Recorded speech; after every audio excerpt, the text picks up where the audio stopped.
Para falar sobre a repercussão sobre as eleições na Venezuela, Nicolás Maduro, líderes da oposição, convocaram seus apoiadores para saírem às ruas hoje.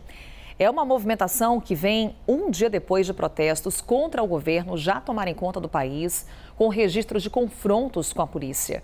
Vamos falar sobre isso com o nosso analista sênior de internacional, Américo Martins. Américo, ontem um dia marcado por muita tensão na Venezuela, hoje não deve ser diferente. A sensação por lá é de insegurança. De um lado, a oposição convocando seus apoiadores, buscando também o apoio internacional, falando que o presidente para a oposição é Edmundo González, enquanto o governo Nicolás Maduro pede que seus apoiadores também saiam às ruas para comemorar a chamada vitória de Nicolás Maduro nas urnas. Um bom dia para você.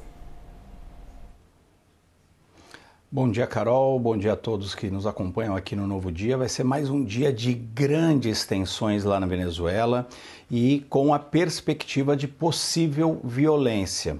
Ontem, segunda-feira, centenas de protestos aconteceram em várias cidades, em 20 estados diferentes da Venezuela. Uma boa parte dessas manifestações, inclusive, aparentemente aconteceram de forma espontânea. Depois que as pessoas começaram a organizar panelaços, por exemplo, em Caracas, muitos resolveram ir para o centro, tentar chegar perto do Palácio Presidencial de Miraflores para mostrar o seu grande descontentamento com a forma muito pouco transparente com que o Conselho Nacional Eleitoral conduziu esse processo, declarando o presidente Maduro reeleito com apenas 80% dos votos contados. Até agora, quase 2 dias depois das eleições, eles não divulgaram as atas de votação.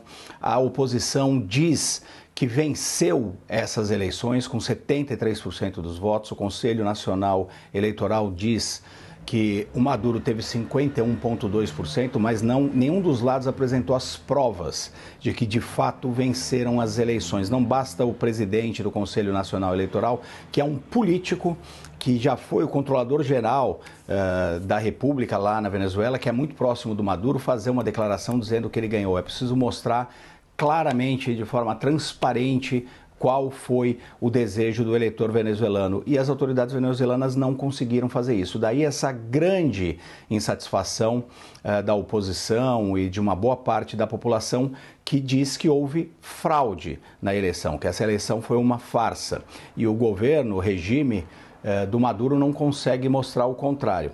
Hoje, as autoridades do país, o próprio Maduro, o presidente da Assembleia Nacional, também convocaram os seus apoiadores, os apoiadores do chavismo, a irem às ruas. Então nós temos um cenário hoje, Carol, muito preocupante, de 2 grupos grandes de pessoas nas ruas protestando contra e a favor dessa eleição do Maduro. Obviamente que isso vai ser observado também pelas forças policiais e pelas forças armadas, que têm um histórico, inclusive, de grande repressão na Venezuela.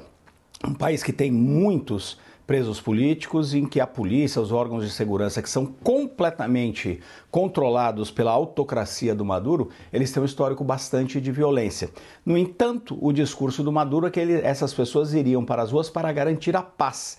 E ele também, ao invés de provar ali quais foram os números, se ele de fato venceu essas eleições, uma coisa que fica cada vez mais difícil de se acreditar, ele fala na possibilidade de um golpe de Estado por conta da oposição. Então, Maduro criando aí umas narrativas muito agressivas neste momento, um processo muito pouco transparente, inclusive com muita pressão internacional de vários países. Então, o cenário na Venezuela neste momento é de incerteza e infelizmente, existe uma possibilidade muito real de violência nas ruas hoje, lá na Venezuela, Carol.